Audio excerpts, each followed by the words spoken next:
चुके थे हम लोग इसमें लास्ट में?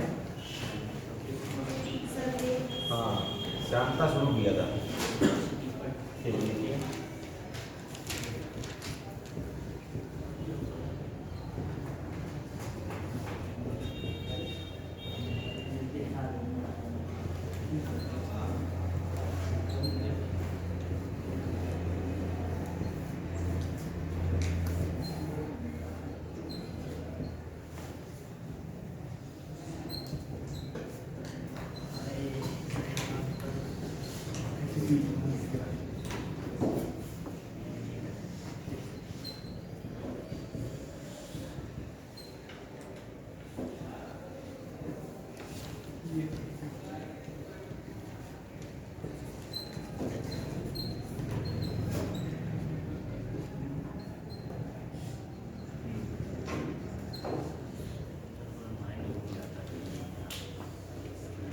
Stokes law.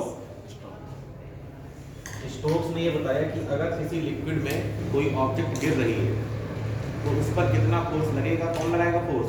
लिक्विड की लेयर्स क्या करने के लिए? मोशन का अपोज करने के लिए।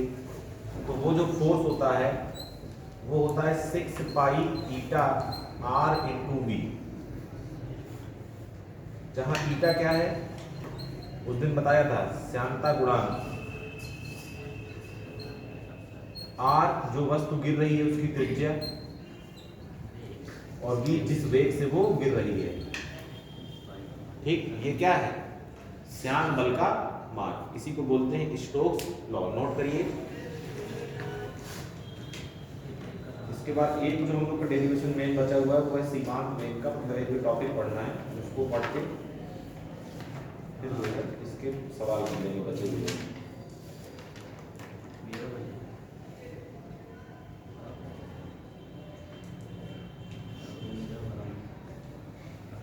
कहाँ थे अभी तक? घर चले गए थे? शादी थी।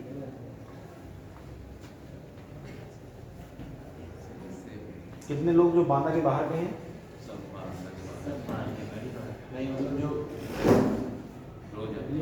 कहने का मतलब जो जिनका बांदा में इस समय कोई रहने का वो नहीं है, तो जो वहाँ से आ रहे हैं केवल इस कोचिंग के लिए। कहाँ से? नहीं, क्योंकि अब ये जो कोचिंग है ये अब हर डिस्ट्रिक्ट में जा रही है। मतलब जैसे जो महोबा वाले हैं उनके लिए महोबा में व्यवस्था, और जो चित्रकूट वाले उनके लिए चित्रकूट में व्यवस्था। ये है। हम क्यों जाएंगे यार वहाँ के लिए? वहाँ देखा जाएगा किसी को। ऑनलाइन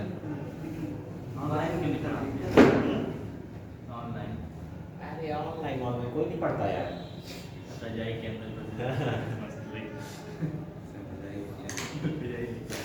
फालतू की बातें हैं ये सब ऑनलाइन। और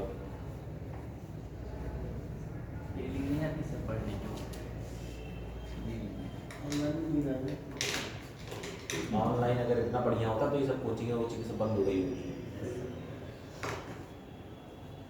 ऑनलाइन कोचिंग वाले दे देते हैं 5-6 हज़ार में कोर्स, और वही ऑफलाइन मिलता है 1 लाख में। फिर भी आदमी 1 लाख वाला लेता है कि जाके पढ़ेंगे।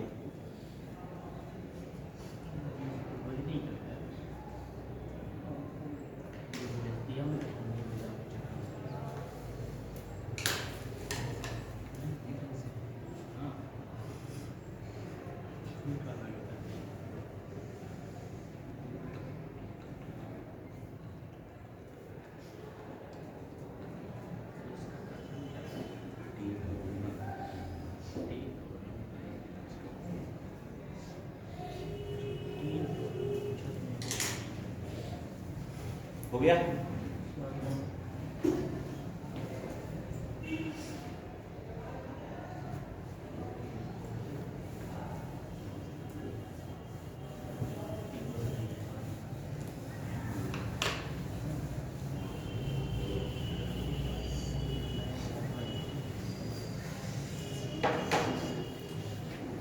हेडिंग दीजिए सीमांत वेग।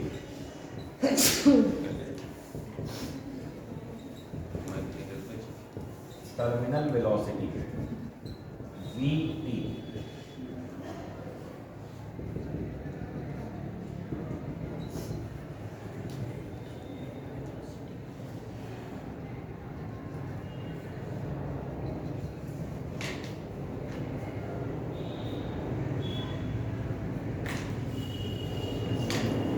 देखिए टर्मिनल वेलोसिटी है क्या, जब भी कोई वस्तु किसी द्रव में गिराई जाती है तो शुरू में उसका वेग नीचे जाने में क्या होता है, बढ़ता है। एक समय बाद उसका वेग क्या हो जाता है, नियत हो जाता है। इसका एग्जाम्पल है जब बरसात होती है तो बारिश की बूंदें वहाँ से चली तो शुरू में उनका वेग क्या होता है, बढ़ता है, और फिर नीचे जाते जाते उनका वेग क्या हो जाता है, यहाँ तक पहुँचते पहुँचते कांस्टेंट वेलोसिटी से मूव करती हैं, जिसको बोलते हैं क्या, सीमांत वेग। अब बात आती है कि द्रव कहाँ है, तो द्रव का मतलब फ्लूइड, गैस है वातावरण में, तो गैस में पानी की बूंदें क्या हो रही है, गिर रही हैं, तो थोड़ी देर तक उनका वेग क्या होता है, बढ़ता है, उसके बाद क्या होने लगता है, कांस्टेंट। ऐसा क्यों होता है और कितना होता है वही हमको देखना है।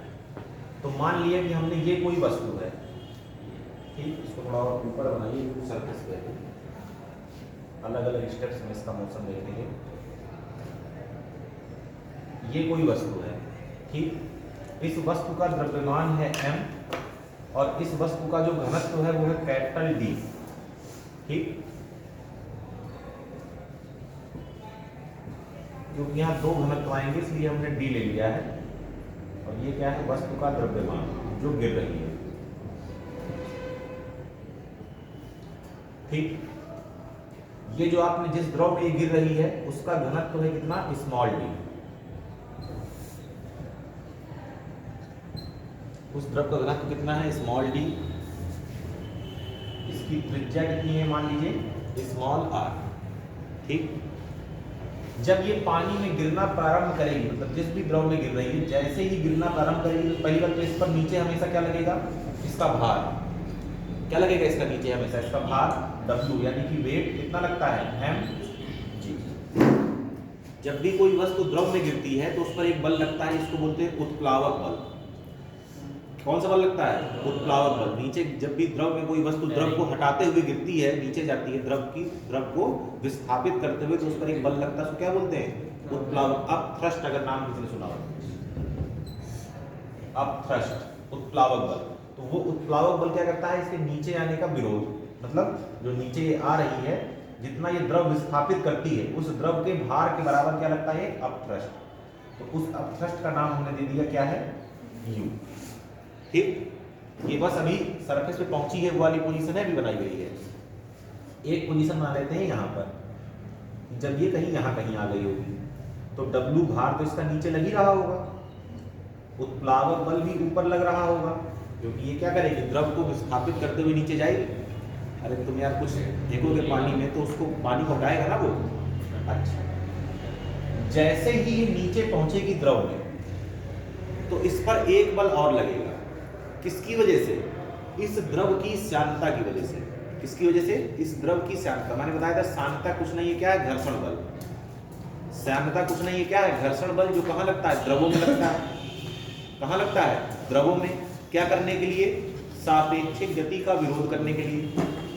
तो इस पर एक बल लगेगा, कहाँ, क्योंकि ये जा रहा है नीचे, तो इसकी गति का विरोध करने के लिए ऊपर एक बल लगेगा। घर्षण बल हमेशा कहाँ लगता है, गति के विपरीत।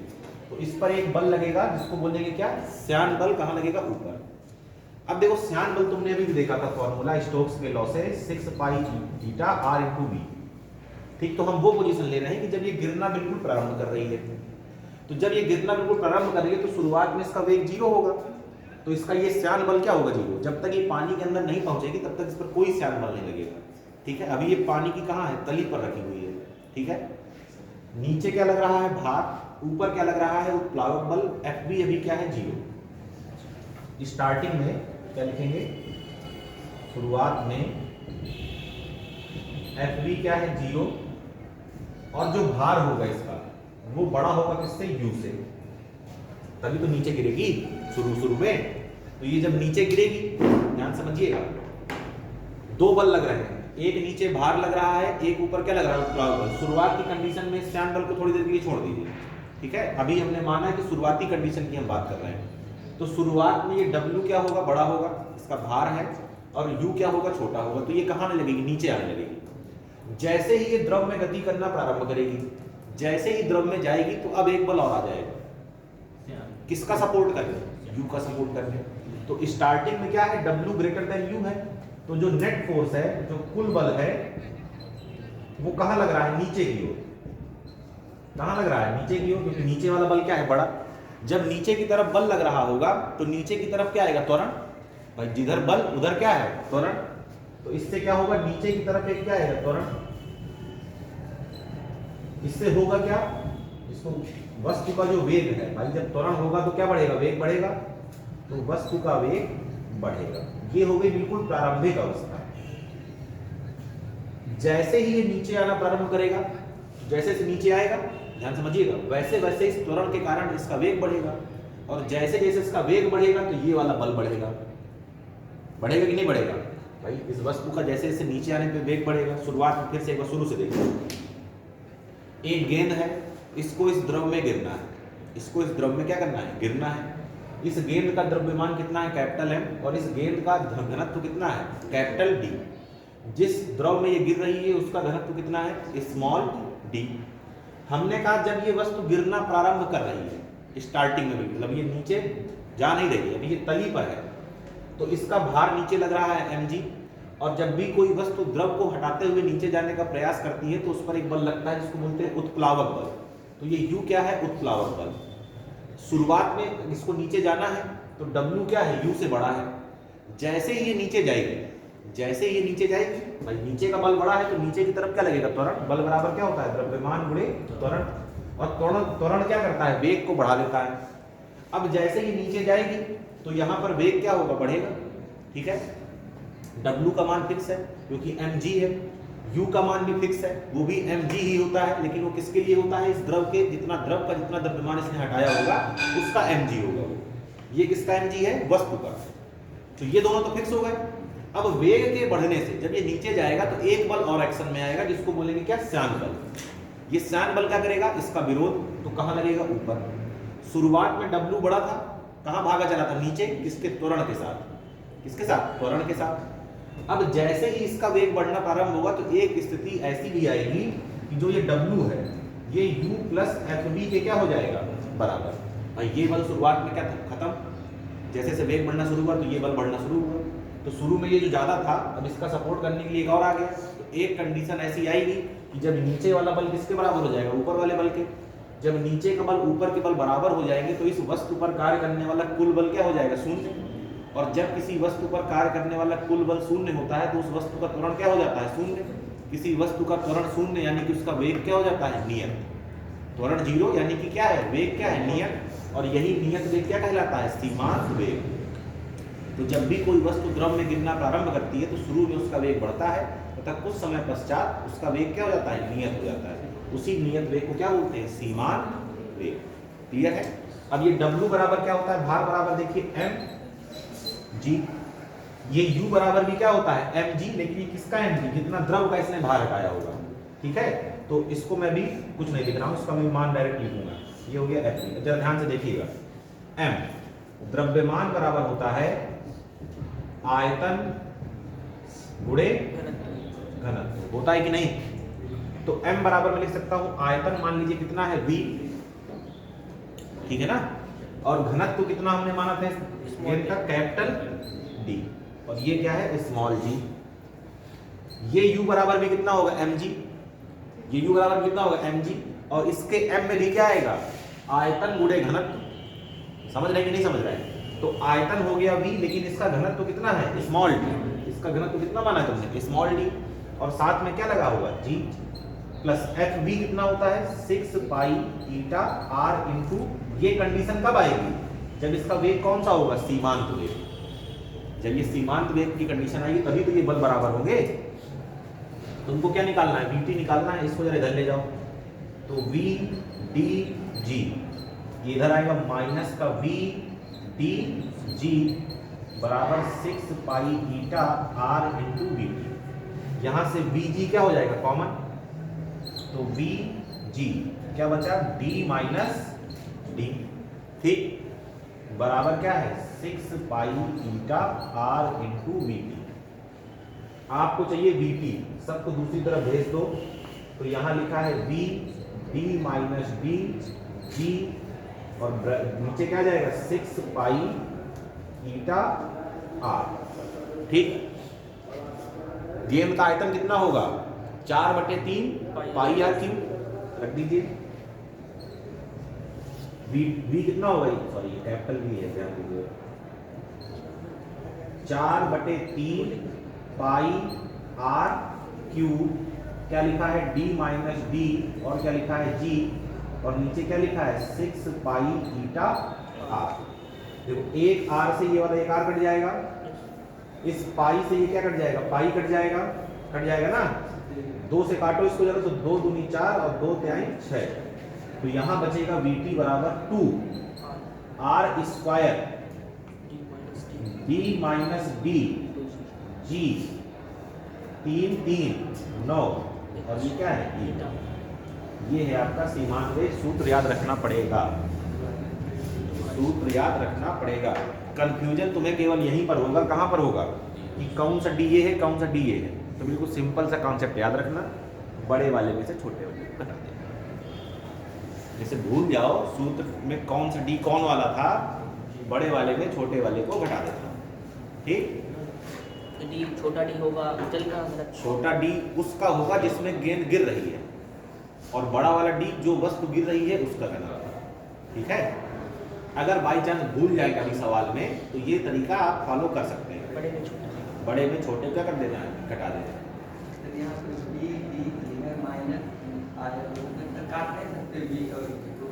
अरे कैसे काट देगा भैया, कहाँ से काटना है, बराबर तोड़ना है।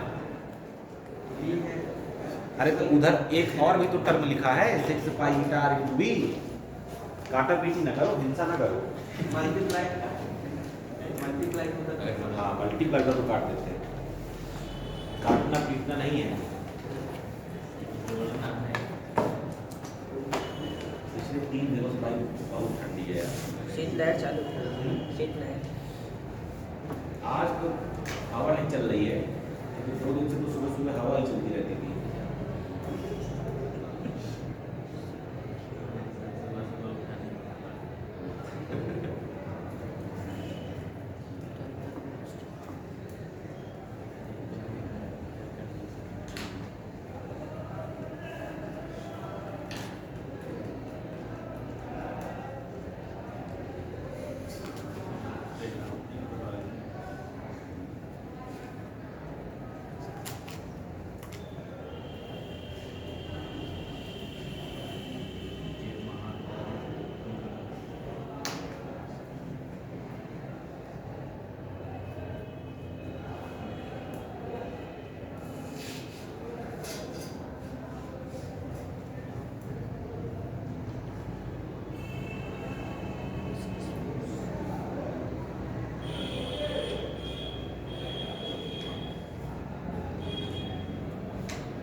हो गया? सर एक बात है,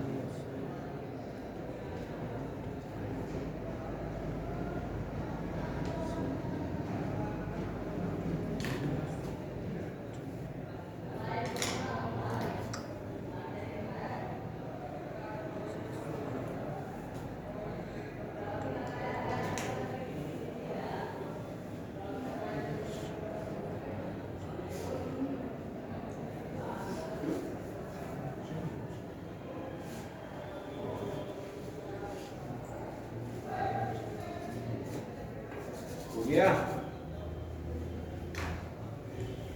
हो गया? क्वेश्चन लिखें।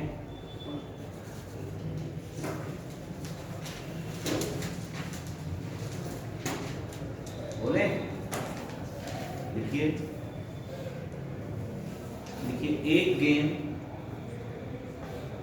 गेंद कैपिटल ए, एक गेंद कैपिटल ए जिसका व्यास 1 सेंटीमीटर, जिसका व्यास 1 सेंटीमीटर तथा घनत्व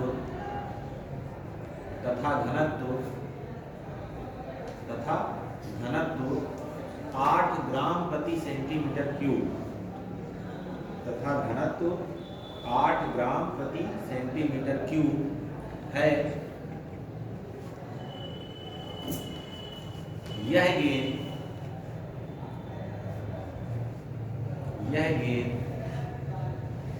0.8, यह गेंद 0.8 ग्राम प्रति सेंटीमीटर क्यूब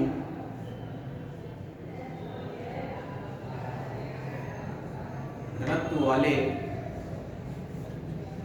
वाले द्रव में गिर रही है,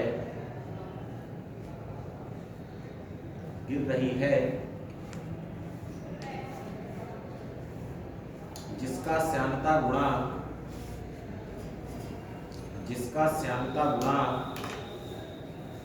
3 क्वाइज है, जिसका श्यानता गुणांक 3 क्वाइज है। क्वाइज के बारे में बताया आप लोगों को? Yes sir. क्या बताया? ईटा का मात्रा पता? ईटा का मात्रक, ईटा के एक मात्रक तो हम लोगों ने निकाला ही था पहले। क्या निकला था वो? न्यूटन सेकंड प्रति मीटर स्क्वायर। न्यूटन सेकंड प्रति मीटर स्क्वायर। और ईटा का एक मात्रक होता है क्वाइज। लेकिन ये जो मात्रक है ईटा का, ये होता है एमकेएस मात्रक। और ये जो क्वाइज है, ये मात्रक कौन सा है? सीजीएस मात्रक। और एक चीज ध्यान दीजिएगा, देखो हमेशा एमकेएस और सीजीएस के बीच में कुछ ना कुछ क्या होता है, रिलेशन होता है। जैसे 1 मीटर बराबर 100 सेंटीमीटर होता है कि नहीं? मीटर किसमें? एमकेएस में। सेंटीमीटर किसमें? सीजीएस में। जैसे 1 किलोग्राम बराबर 1000 ग्राम। तो इसी तरह ये कहाँ है मात्रक? एमकेएस में। और ये कहाँ है मात्रक? सीजीएस में। एमकेएस का मात्रक हमेशा क्या होता है? बड़ा।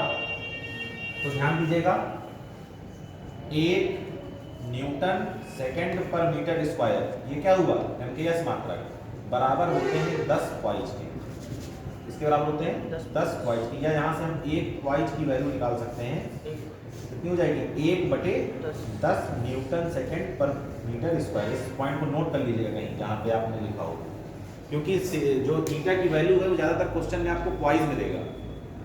ठीक है, तो अगर बाकी सब वैल्यू सीजीएस में है तो आप इसको सीजीएस में रख दीजिएगा।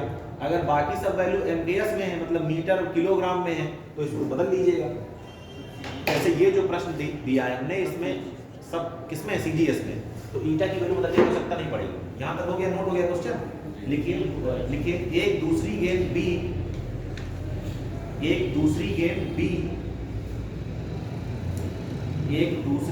बी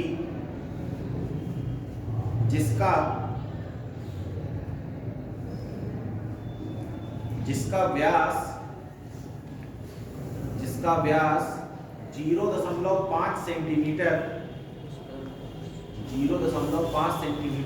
तथा घनत्व 8 ग्राम प्रति सेंटीमीटर क्यूब है, 8 ग्राम प्रति सेंटीमीटर क्यूब है, कॉमा लगाइए। 1.6 ग्राम प्रति सेंटीमीटर क्यूब ग्राम प्रति सेंटीमीटर क्यूब घनत्व वाले द्रव में गिर रही है, घनत्व वाले द्रव में गिर रही है, जिसका श्यानता गुणांक 2 क्वाइज है,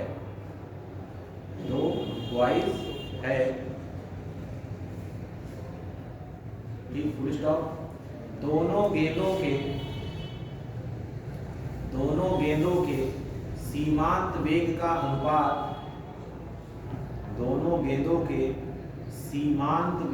अनुपात ज्ञात कीजिए।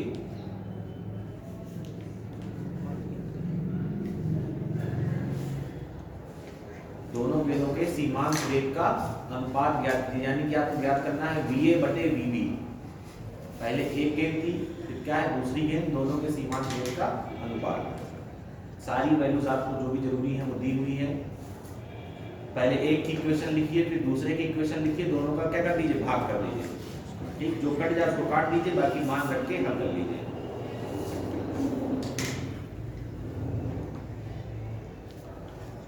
बाबूजी कहाँ थे अभी तक? एसएससी की तैयारी करने चले गए थे क्या? हो गई कोचिंग कंप्लीट एसएससी की? नहीं सर, अभी तक घर में ये था, आपने कहा था कि 2 नाव पे पैर न रखो। और जो तुम सोच रहे थे तो नहीं, मैं वही कोचिंग कर रहा था, छोड़ दिया था। अच्छा, तो फिर पापा जी ने डांटा, फिर कह रहे कि नहीं ऐसा नहीं है, तुम्हें कोचिंग जाना पड़ेगा। अब किस नाव में हो? यही वाली में। ये वाले।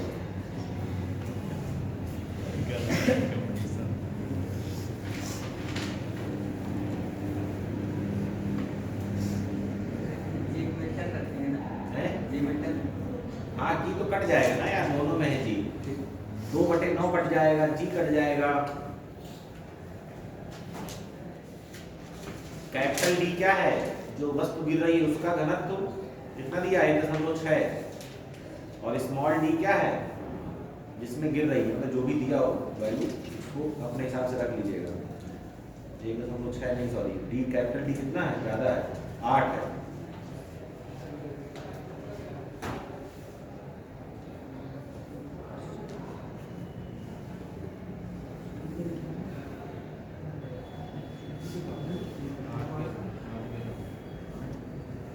हेलो हेलो, हाँ खुश रहो, हाँ बोलो, बताओ।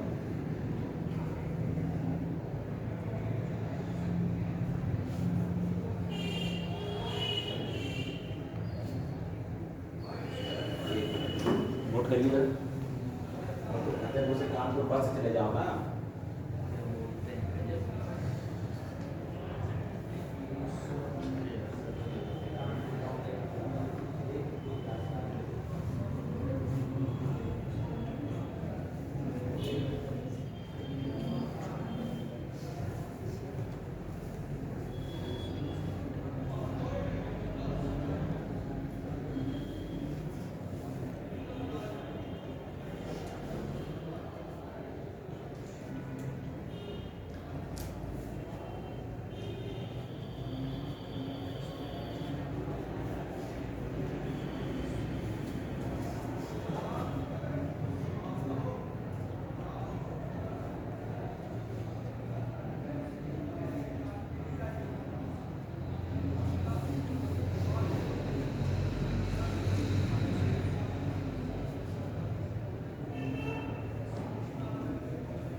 कितना 170 वो कहाँ निकालो भैया?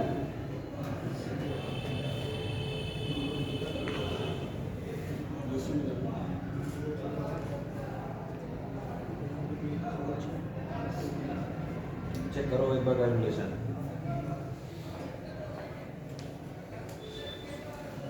कैलकुलेशन चेक करिए।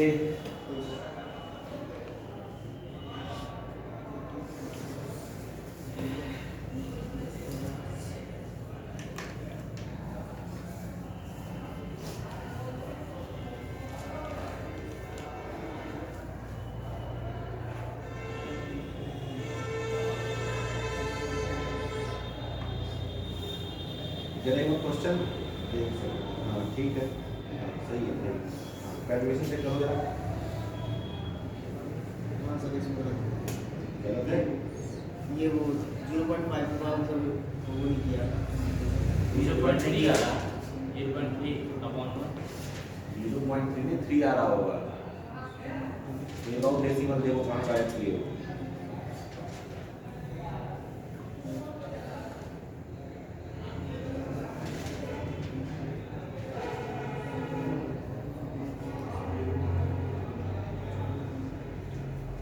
जी सर 3 आ रहा 3 आ रहा है ना? जी कैलकुलेशन करने के बाद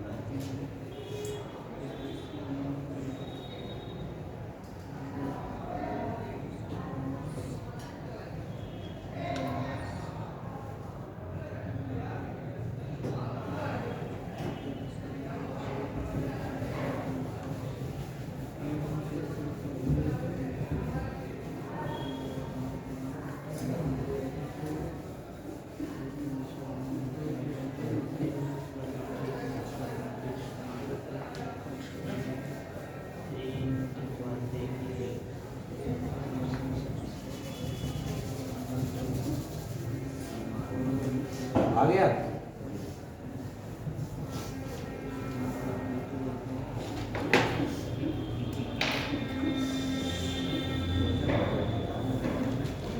हाँ, ए के लिए आपको क्या क्या दिया गया है जरा? व्यास दिया है कितना? 0.5 सेंटीमीटर। कितना? 1 सेंटीमीटर। 1 सेंटीमीटर दिया होगा। क्यों? पहली गेंद के लिए कितना दिया है? 3:1 से हाँ सही है। डी बराबर कितना दिया है? 1 सेंटीमीटर। और इसका घनत्व कितना दिया है? 8। जी जिसमें गिर रही है कितना? 0.8 ग्राम प्रति सेंटीमीटर ए के लिए ना? यस 0.8 ग्राम पर सेंटीमीटर क्यूब। और ईटा इसके लिए कितना दिया हुआ है? 3 पॉइंट्स 3 पॉइंट्स। ये सब किसके लिए हैं? ए के लिए। डायमीटर को यहाँ इस तरह दिखा लीजिए, डी डी मैच न करे। तो आर बराबर क्या होता है? d/2। तो 1/2 करेंगे तो कितना आ जाएगा? 0.5 सेंटीमीटर इसकी त्रिज्या आ गई। ठीक है। इसी तरह बी के लिए लिख लीजिए क्या क्या दिया है। तो बी के लिए कितना दिया था? 0.5। तो 0.5 का क्या हो जाएगा? 2/2। क्या लेंगे? दूसरे की त्रिज्या किसकी? बी की। और क्या दिया है? दूसरे का घनत्व कितना है? कितना ये मुझे लगता है 8 ग्राम पर सेंटीमीटर क्यूब। और जिसमें गिर रही है वो वैल्यू क्या है? 1.6 1.6 ग्राम पर सेंटीमीटर क्यूब। और उसके लिए ईटा कितना दिया है? 2 पॉइंट्स 2। ये है ईटा बी और ये ईटा ए। चल देखो सब सेंटीमीटर में है, सब सीजीएस में है, तो किसी को भी कुछ भी बदलने की जरूरत नहीं है। ठीक है, चलिए लगाइए फॉर्मूला। तो बी ए कितना होता है? 2r² d minus D ji divide by 9 ईटा। ठीक, ए के लिए लिख रहे हैं तो ये भी ए, ये भी ए, ये भी ए और ये भी ए। फिर बी के लिए लिखना है तो क्या हो जाएगा? 2r² d minus D ji divide by 9 और ईटा। इसके लिए बी के लिए दोनों का क्या दे देंगे? भाग दे देंगे। देखो 2 से 2, 9 से 9 और जी से जी क्या हो जाएगा? कट जाएगा। ठीक है, ये नीचे वाले टर्म कहाँ जाएंगे? ऊपर। ये नीचे वाला कहाँ जाएगा? ऊपर। और ये कहाँ आएगा, नीचे। देखिए क्या सिचुएशन बनेगी, आया कि नहीं आया अभी तक, BA बाई BB। जरा ध्यान से देखो, ऊपर क्या है RA स्क्वायर और क्या है DA माइनस स्मॉल DA और बीटा B पहुंच गया है ऊपर, ठीक। नीचे देखिए क्या है RB square DB minus small DB और ईटा ये कहाँ पहुंच गया है, नीचे। वैल्यू रख दीजिए, आंसर आ जाएगा RA 0.5 का स्क्वायर, DA 8 माइनस 0.8 और ईटा भी कितना है 2। इधर आ जाइए, ये है 0.5 बटे 2 का स्क्वायर, 8 माइनस 1.6 और गुणे 3। जरा ध्यान से देखो, इस 0.5 से ये 0.5 कट जाएगा, 2 का स्क्वायर नीचे 4 होगा, कहाँ चला जाएगा, ऊपर। तो बराबर में आएगा 4, 8 में से 0.8 जाएगा तो 7.2 और ये क्या है 2। यहाँ कुछ नहीं बचा, 8 में से 1.6 गया, कितना बचा 6.4 और ये कितना बचा 3, ठीक।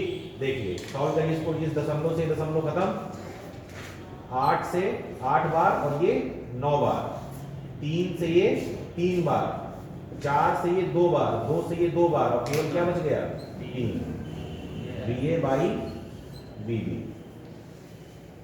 आया पहले से, तो ये 1:3 होगा, 1:3 क्यों होगा, 3:1। पहले जिसके बारे में दिया जाता है, ठीक है, पहले उसने किसके बारे में दिया, गेंद A के बारे में, फिर किसके बारे में दिया, गेंद B के बारे में। अगर कह नहीं रहा है कि A/B या B/A तो हमेशा पहले वाली का बाद वाली के साथ, ठीक है ना। पहले वाली को हमेशा कहाँ रखते हैं, ऊपर। आ गया, कोई नोट तो नहीं कर रहा अब। चलिए दूसरा क्वेश्चन, अब इसके जो भी क्वेश्चन है सब इस कॉन्सेप्ट्स के एक एक निपटाते चलते हैं,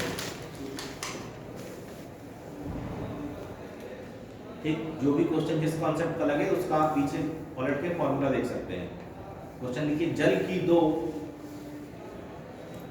जल की दो समांतर परतों में, जल की 2 समांतर परतों में सापेक्षिक वेग 8 सेंटीमीटर प्रति सेकंड है, 8 सेंटीमीटर प्रति सेकंड है, फुल स्टॉप। यदि परतों के बीच की लंबवत दूरी 0.1 सेंटीमीटर हो, 0.1 सेंटीमीटर हो तो वेग प्रवणता ज्ञात कीजिए, तो वेग प्रवणता ज्ञात कीजिए।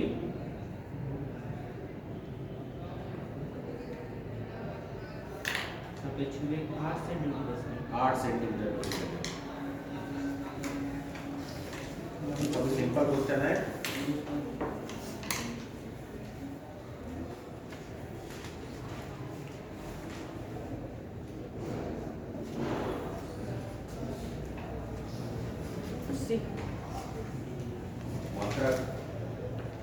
वेग प्रवणता को मीटर, वो टाइम सेकंड है।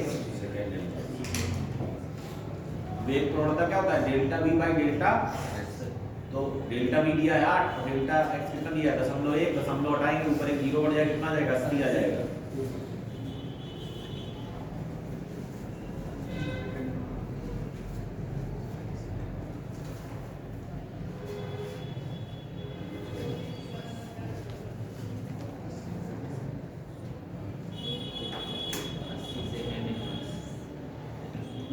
नेक्स्ट क्वेश्चन बोले, लिखिए, एक समान त्रिज्या की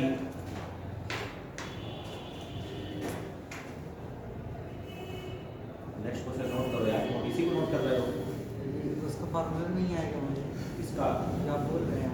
ठीक है, आप जो बोल रहे हैं उसका आएगा ना, तो नोट करो। क्या लिखा, एक समान त्रिज्या की एक समान त्रिज्या की 8 बूंदें, एक समान त्रिज्या की 8 बूंदें 5 सेंटीमीटर प्रति सेकंड, 5 सेंटीमीटर प्रति सेकंड के नियत वेग से वायु में नीचे गिर रही हैं, नियत वेग से वायु में नीचे गिर रही हैं, फुल स्टॉप। यदि आठों बूंदें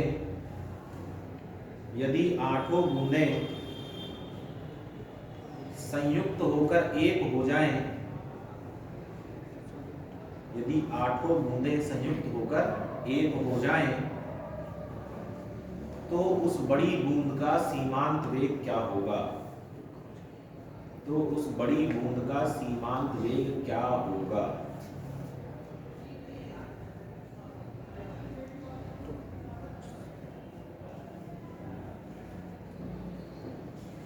समझ रहे हैं क्या कह रहा है?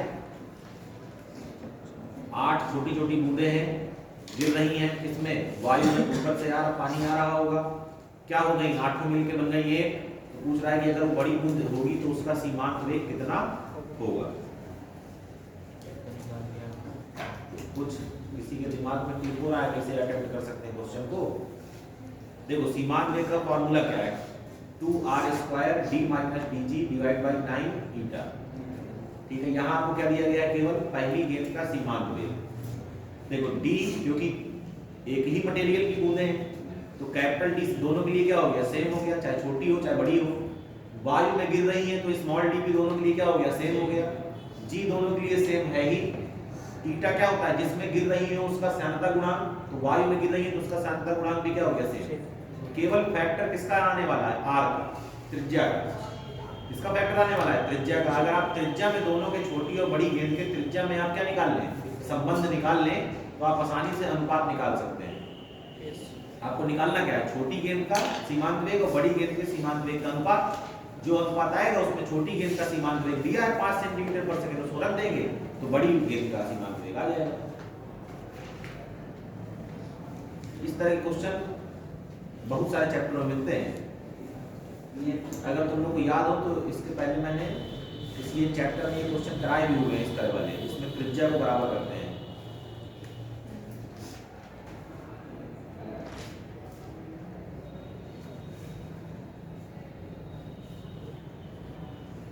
इसके लिए देखो कॉन्सेप्ट हमेशा एक ही है।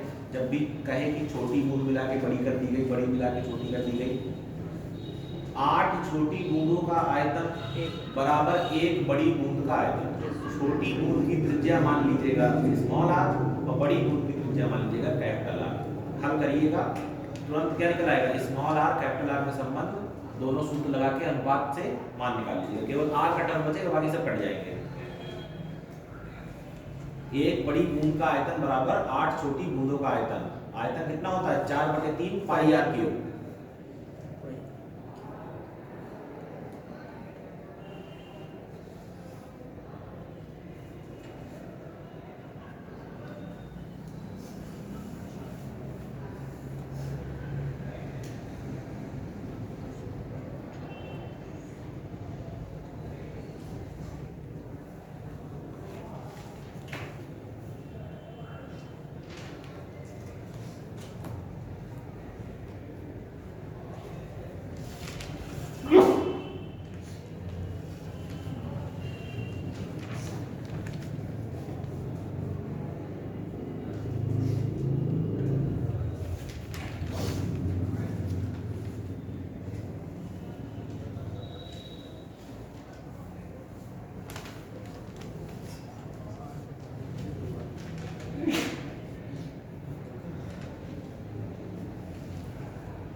20 सेंटीमीटर पर सेकंड। इसका आंसर यार मेरे पास है नहीं, तुम लोग निकालो, 2-4 लोग कमाए जाए तो ठीक है, नहीं फिर मैं सॉल्व करता हूँ। क्वेश्चन है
और नहीं आया।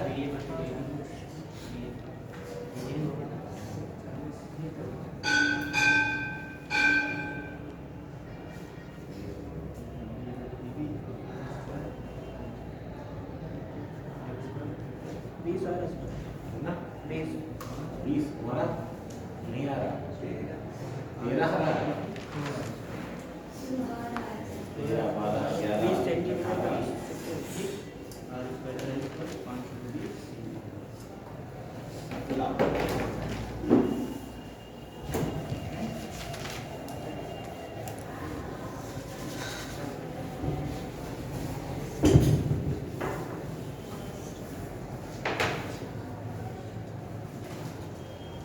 आठ छोटी बूंदों का आयतन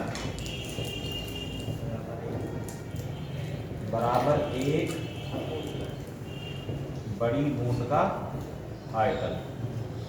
तो 8 छोटी बूंद का आयतन कितना मान सकते हैं, 4/3 पाई स्मॉल आर क्यूब।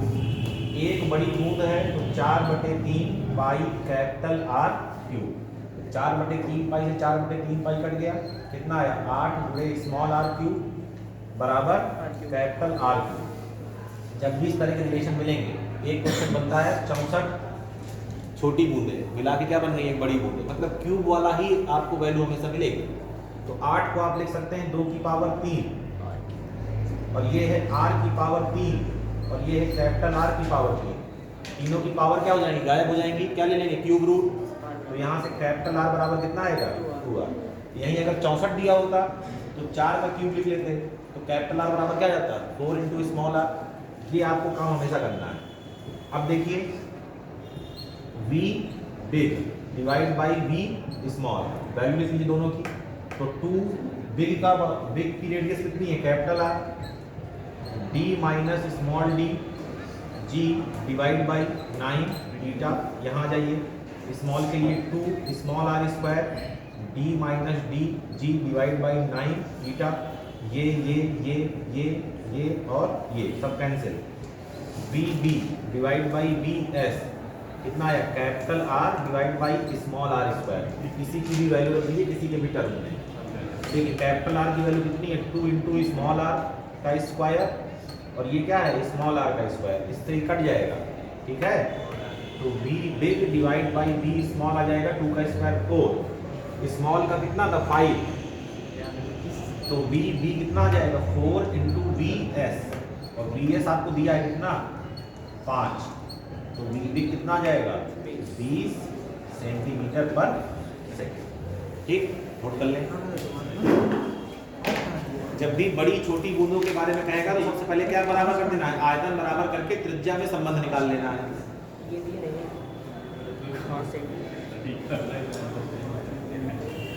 इसी तरह का एक क्वेश्चन और देता हूँ।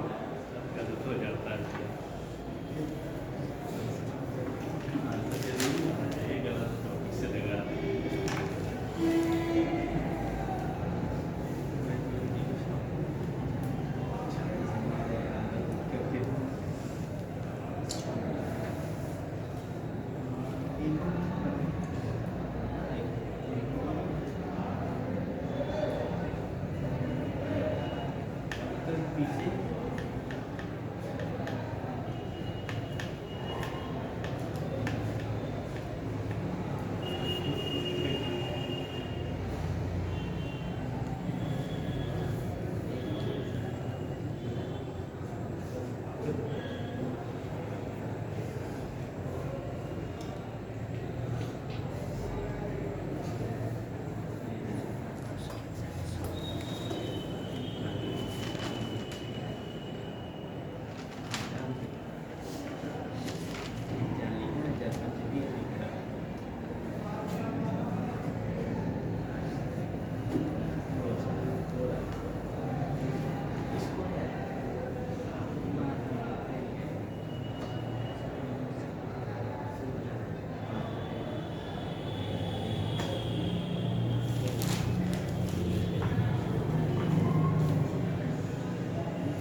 नोट हो गया? क्वेश्चन लिखो एक। देखो समान आकार की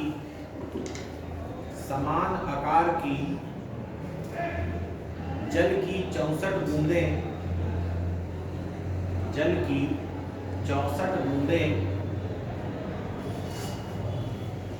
वायु में 10 सेंटीमीटर पर सेकंड के वेग से गिर रही हैं, फुल स्टॉप। यदि ये बूंदें मिलकर एक बड़ी बूंद बना लें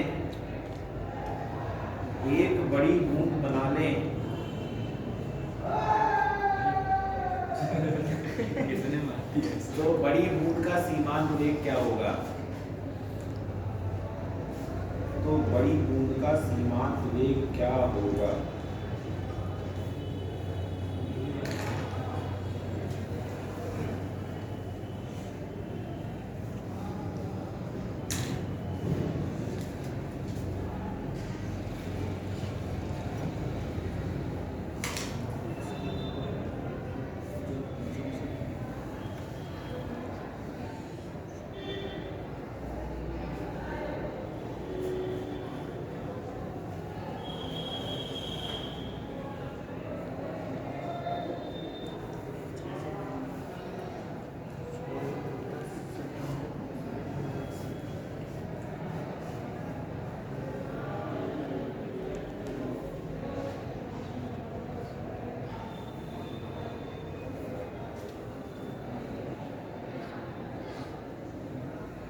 यस 160 सेकेंड 160 आ गया।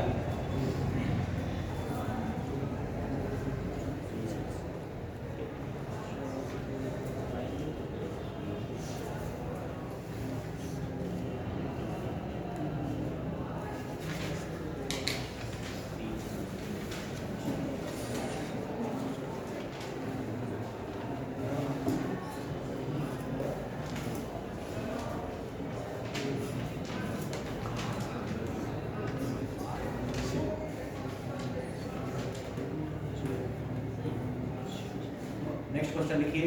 हो गया ना ये वाला सबका क्लियर? आ गया 160 160 पीछे तीनों का आ गया। कह रहा है कि मुझे तुलना ना कीजिए दोनों के साथ।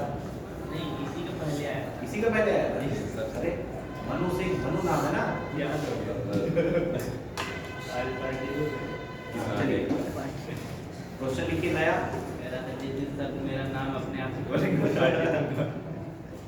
देखिए तेल की एक बूंद का घनत्व, तेल की एक बूंद का घनत्व 0.95 गुणे 10 की घाते 3 किलोग्राम पर मीटर स्क्वायर, 10 की घाते 3 किलोग्राम पर मीटर स्क्वायर तथा त्रिज्या 10 की घाते -2 सॉरी 10 की घाते -4 त्रिज्या रेडियस 10 की घाते -4 सेंटीमीटर है फुल स्टॉप। यह 1.3 किलोग्राम प्रति मीटर क्यूब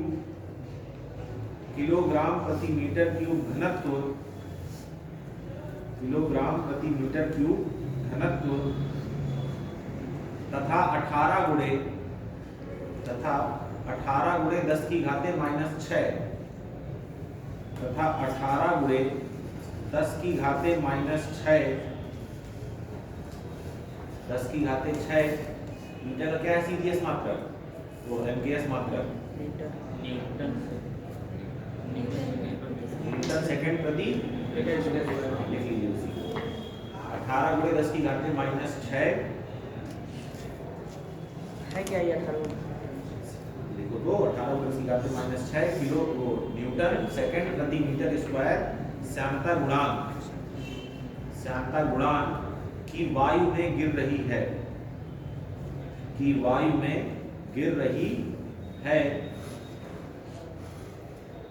गेंद का सीमांत वेग ज्ञात कीजिए।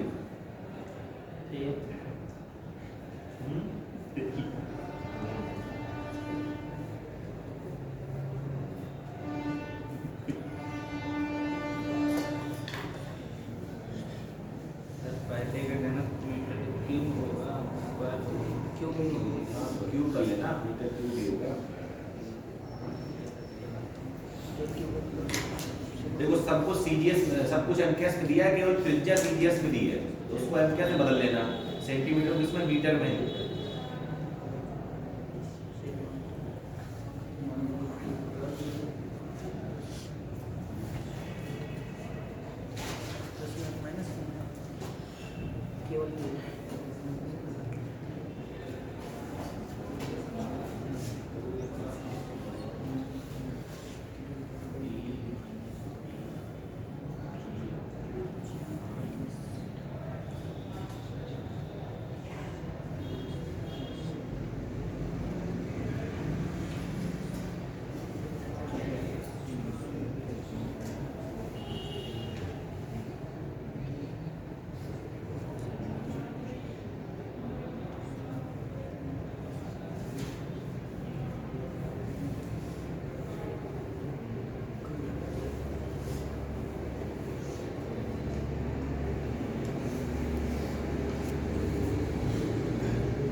कैलकुलेशन हो सकता है थोड़ा इसमें क्या हो टफ हो,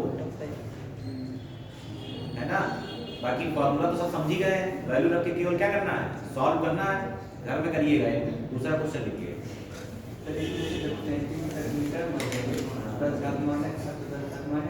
हाँ, एक नेक्स्ट क्वेश्चन लिखिए।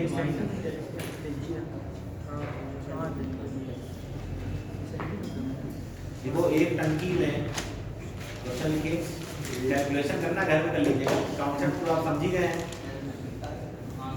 अरे आएगा आएगा यार, पूरा बात हुआ ना गलत हो जाएगा। मेरे पास आंसर नहीं है, मेरे पास केवल क्वेश्चन है। लिखिए एक टंकी में 35 मीटर ऊंचाई तक, एक टंकी में 35 मीटर ऊंचाई तक जल भरा है, जल भरा है तथा जल के स्वतंत्र तल से, जल के स्वतंत्र तल से 7 मीटर नीचे, 7 मीटर नीचे टंकी में 1 मीटर त्रिज्या का, टंकी में 1 मीटर त्रिज्या का छिद्र है। ठीक, फुल स्टॉप। ज्ञात कीजिए, ज्ञात कीजिए नंबर 1, छिद्र से जल के निकलने का वेग। ये उस दिन जो कॉन्सेप्ट पढ़ाए थे ना, हाँ उसका क्वेश्चन है ये। छिद्र से जल के निकलने का वेग। ठीक, नंबर 2, जल की परास, जल की परास। नंबर 3, स्वतंत्र तल से वह दूरी, स्वतंत्र तल से वह दूरी जहां छेद करने पर परास अधिकतम हो, स्वतंत्र तल से वह दूरी जहां छेद करने पर परास अधिकतम हो। और फिर नेक्स्ट अधिकतम परास। इतनी चीजें निकालनी है। स्वतंत्र तल का मतलब ये कि ऊपर से, टंकी के ऊपर से हाइट को क्या करना है, काउंट करना है।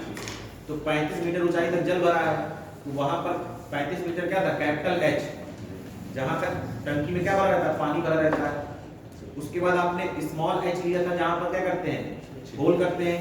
तो स्मॉल h कितना दिया है, 7 मीटर या सेंटीमीटर, जो भी दिया हो, ठीक है ना। तो कैपिटल H की वैल्यू मिल गई, इसकी वैल्यू मिल गई स्मॉल h की। तो आप क्या निकाल सकते हैं, पहले तो आपको सीधे सीधे क्या निकालना है, वेग निकालना है। वेग का फार्मूला क्या था, √2gh। तो सीधे सीधे निकल आएगा। कौन सा h, स्मॉल है, स्मॉल h। निकालिए, हल करिए, आसान है।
कितना दिया है, कैपिटल H कितना है, 35 मीटर।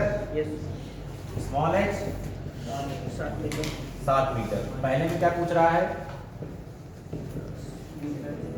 2gh, 2g की वैल्यू 10, h की वैल्यू 7। सही है। ये कितना आ जाएगा, देखिए 140। अंदाजन इसका मान बता सकता है कोई, 12 का वर्ग कितना होता है 144। ऑलमोस्ट ये क्या है 144, लगभग कितना आ जाएगा 12 मीटर पर सेकेंड, यस मतलब 11.9 के आसपास आएगा।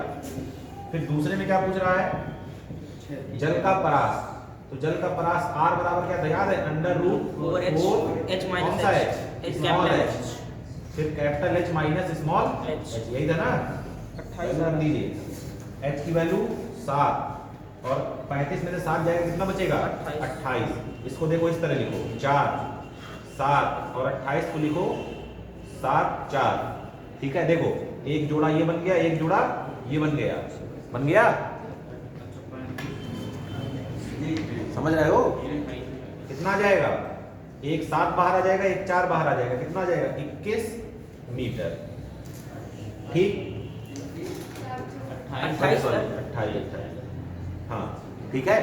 फिर तीसरे में क्या पूछ रहा है कि कहां पर होल करें कि परास क्या हो अधिकतम, तो आप जानते थे कि H बराबर क्या होता है कैपिटल H बाई 2 यानी कि 35/2 यानी कि 17.5, और फिर पूछ रहा है मैक्सिमम रेंज होगी कितनी, तो आप जानते हैं R मैक्स बराबर होता था कैपिटल H यानी कि 35 मीटर, ठीक।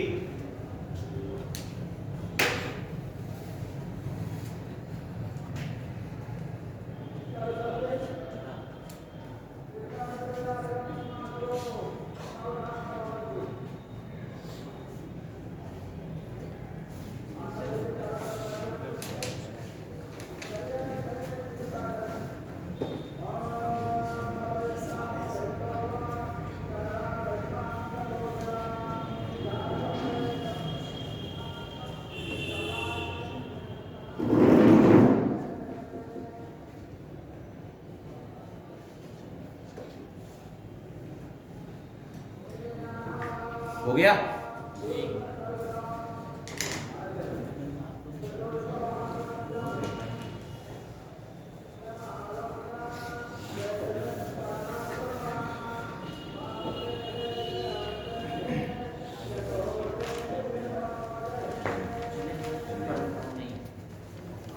कल इस हफ्ते टेस्ट नहीं हो पाएगा, मालूम है कि नहीं, क्यों, क्रिसमस, मेरी क्रिसमस तेरी क्रिसमस, मेरी किस्मत। इस बार फ्राइडे तक क्लास ही चलेगी, उसके बाद हाँ